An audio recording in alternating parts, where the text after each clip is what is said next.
Good morning بچوں. آج ہم لوگوں کو جو پڑھنا ہے وہ آپ کے بک کا یہ سبق نمبر 3 ہے. آپ دیکھ سکتے ہو کاغذ کے لفافے. اکثر آپ دیکھتے ہوں گے لفافے کو جس میں خط بھیجا جاتا ہے وہ کاغذ کے بنے ہوتے ہیں.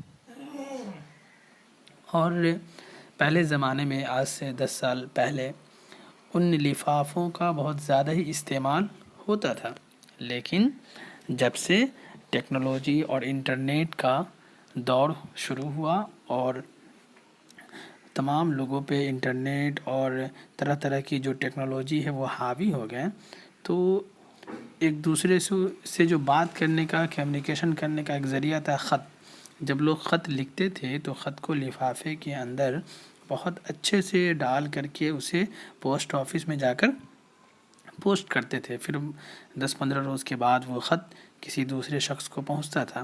لیکن آج کے موجودہ زمانے میں ہم کمیونیکیٹ کرنے کے لیے جی میل ہے، واٹس ایپ ہے، بہت سارے چیز ہیں جس کے ذریعے ہم اپنی باتوں کو دوسروں تک بہت آسانی سے پہنچا دیتے ہیں. تو تھوڑا وقت کا بھی بچت ہو رہا ہے. لیکن ابھی بھی یہ جو لفافے کا کلچر ہے یہ ختم نہیں ہوا ہے. تو آپ کا جو سبق ہے وہ اسی سے ریلیٹڈ ہے، کاغذ کے لفافے. اب آئیے ہم لوگ پڑھتے ہیں، اس سبق کو سمجھنے کی کوشش کرتے ہیں. کہ نغمہ آج بہت خوش تھی. کیا نام ہے اس کہانی میں؟ ایک لڑکی ہے جس کا نام ہے نغمہ. تو نغمہ آج بہت خوش تھی. وہ ابھی اسکول سے نئی کتابیں لے کر آئی تھی. 5ویں کلاس کی اتنی ڈھیر ساری کتابوں کے لیے اب جگہ بھی زیادہ چاہیے تھے. ظاہر سی بات ہے جب آپ بچے رہے ہوگے، جب 1 میں 2 میں یا LKG UKG میں، تو آپ کے پاس کتابوں کی تعداد جو تھی وہ کم تھی. لیکن جب آپ 5 میں آ گئے تو آپ کے پاس زیادہ بکس ہو جاتے ہیں. الماری کا اوپر والا خانہ، یعنی الماری کا جو اوپر والا حصہ ہوتا ہے، اگر کوئی الماری ہوتا ہے تو اس میں بہت سارے اس کے خانہ ہوتے ہیں، حصے ہوتے ہیں. تو کہتے ہیں کہ الماری کا جو اوپر والا خانہ تھا وہ خالی کرنا پڑے گا. اتنی ساری کتابیں تھیں اس کے پاس کہ وہ اوپر والے پورے خانے کو خالی کرنا چاہتی تھی. اس میں کاغذ کے ڈھیر سارے لفافے وغیرہ پڑے ہیں. لفافوں کے اوپر دھول کی تہ جمی ہوئی تھی. نغمہ نے لفافوں کو اٹھا کر کوڑے کی ٹوکری میں ڈال دیا. جس میں کچرا ڈسٹ بین ہوتا ہے اسی میں، کوڑے کے ڈسٹ بین میں یا پھر کوڑے کے جو بالٹی بکیٹ تھے ٹوکری تھے اس میں ڈال دیے. اور الماری کو اچھی طرح صاف کیا. اب ذرا آرام کر لیا جائے. اب وہ سوچی کہ میں اتنا صاف کر لیا ہوں، کام کر لی ہوں، اب تھوڑا آرام کر لیتی ہوں. نغمہ نے سوچا. تکیے کا سہارا لے کر وہ بستر پر بیٹھ گئی اور بچوں کا رسالہ ہے نا چکمک پڑھنے لگی. پڑھتے پڑھتے کب اس کی آنکھ لگ گئی اسے پتہ ہی نہیں چلا. ایسا ہوتا ہے بچوں، جب آپ کبھی تکیہ لگا کر اسٹڈی کرنا چاہو گے، کوئی بکس ہاتھ میں لوگے تو آپ کو نیند آنے لگے گی. سوتے سوتے اس نے ایک عجیب و غریب خواب دیکھا. جو لفافے اس نے کوڑے میں بیکار سمجھ کر پھینک دیے تھے وہ فرش پر سر جوڑ کر بیٹھے ہوئے تھے. فرش کہتے ہیں کس کو؟ زمین کو. اور عرش کس کو بولتے ہیں؟ آسمان کو. اور آپس میں کچھ باتیں کر رہے تھے. نغمہ کان لگا کر ان کی باتیں سننے لگی.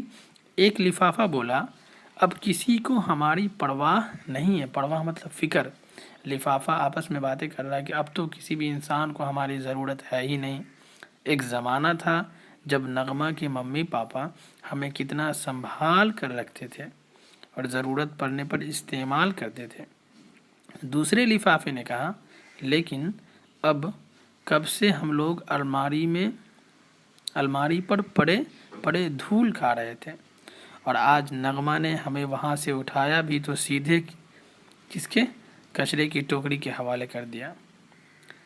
بڑے لفافے نے کہا.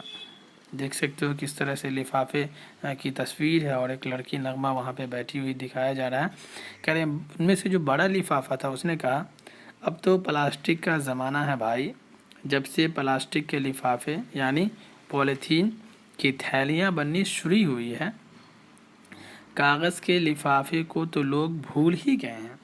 میز، کھلونے، برتن، کرسیاں، گھڑیاں، شیشیاں، جہاں بھی نظر ڈالیں ہمیں پلاسٹک کی ہی چیزیں دکھائی دیتی ہے۔ یہاں تک کہ چناؤ پارٹیوں کے جھنڈے بھی کپڑے اور کاغذ کے بجائے پلاسٹک کے ہی بننے لگے ہیں۔ معلوم نہیں لوگ پلاسٹک کے اتنے دیوانے کیوں ہو گئے ہیں۔ تبھی نغمہ بول پڑی، دیوانے کیوں نہیں ہوں گے، پلاسٹک کے اتنے فائدے جو ہیں۔ پلاسٹک کی چیزیں رنگ برنگی اور خوبصورت ہوتی ہے، وہ چینی کے برتن کی طرح جلدی ٹوٹتی نہیں ہے، کاغذ کی طرح پانی میں گلتی نہیں ہے، اور فولاد اور لکڑی جتنی مہنگی نہیں ہوتی۔ نغمہ پلاسٹک کی خوبیاں بتا رہی ہے، لیکن نغمہ پلاسٹک کے کئی نقصان بھی ہوتے ہیں۔ کیا تم یہ بات نہیں جانتی ہو؟ بڑی لفافے نے پوچھا۔ یعنی اب خوابوں میں یہ باتیں ہو رہی ہے تو نغمہ سے بڑی لفافے نے پوچھا، ٹھیک ہے اتنے سارے جو خوبیاں آپ نے پلاسٹک کے بتا دی ہیں، لیکن پلاسٹک کے کچھ نقصانات بھی ہیں۔ تو نغمہ کہتی نہیں، نغمہ نے جواب دیا نہیں ایسا نہیں۔ تو سنو، کاغذ کی چیزیں، چینی کی برتن، لکڑی اور مٹی کے کھلونے وغیرہ جب بیکار ہو جاتے ہیں تو انہیں پھینک دیا جاتا ہے۔ کوڑے کے میدان میں پڑی ہوئی یہ چیزیں مٹی میں مل جاتی ہیں اور اسی کا ایک حصہ بن جاتی ہے، لیکن پلاسٹک کو مٹی کا حصہ بننے میں سینکڑوں سال لگ جاتے ہیں۔ نغمہ بتا رہی ہے اس طرح پلاسٹک کوڑا اور بیکار کی چیز بن کر رہ جاتا ہے۔ یہ ہمارے ارد گرد کے ماحول کو آلودہ کرتا ہے جب تک کہ پوری طرح تباہ نہیں ہو جاتا۔ یہاں تک کہ اگر پلاسٹک کو جلا بھی دیا جائے، یہ بڑا والا لفافہ جو وہ کہہ رہا ہے نغمہ سے کہ اگر پلاسٹک کو جلا بھی دیا جائے تو بھی وہ ختم نہیں ہوتی، بلکہ اس کے جلنے کی وجہ سے نکلنے والی جو گیس سے لوگ سخت بیمار پڑ جاتے ہیں۔ اب تو کچھ سائنسداں یہ بھی ماننے لگے ہیں کہ پلاسٹک لگاتار ایسی ترنگیں یا شعاعیں کہتے ہیں لہریں کو، شعاعیں چھوڑتا ہے جو مسلسل ہمارے جسم کو نقصان پہنچاتی رہتی ہے۔ بچوں آپ نے دیکھا ہوگا، سنا ہوگا کہ بہار میں پچھلے سال فروری مارچ کے مہینے میں بہت ہی گورنمنٹ کے لیول سے یہ ایک کیمپیننگ چلایا گیا تھا، ایک مہم چلایا گیا تھا کہ پلاسٹک کو بین کیا جائے اور پھر سے کاغذ کے جو سامان دینے والے لفافے ہوتے ہیں یا کاغذ کے جو بیگس بنے ہوتے ہیں ان کا استعمال کیا جائے۔ تو کچھ دنوں تک دکانوں میں وہ کاغذ کا استعمال شروع بھی ہو گیا تھا، کیونکہ ابھی بھی آپ جب سوچو گے سائنٹیفک لحاظ سے تو بہت سارے نقصانات ہیں پلاسٹک کے، لیکن کاغذ میں کوئی نقصان نہیں۔ کاغذ میں اگر آپ آٹا لاتے ہو دکان سے خرید کر کے تو وہ کاغذ کو پھاڑ کر پھینک دو گے، وہ مٹی میں گل جائے گا، لیکن پلاسٹک کے ساتھ ایسا نہیں ہے۔ تو کہیں نہ کہیں کاغذ کی بڑی اہمیت ہے۔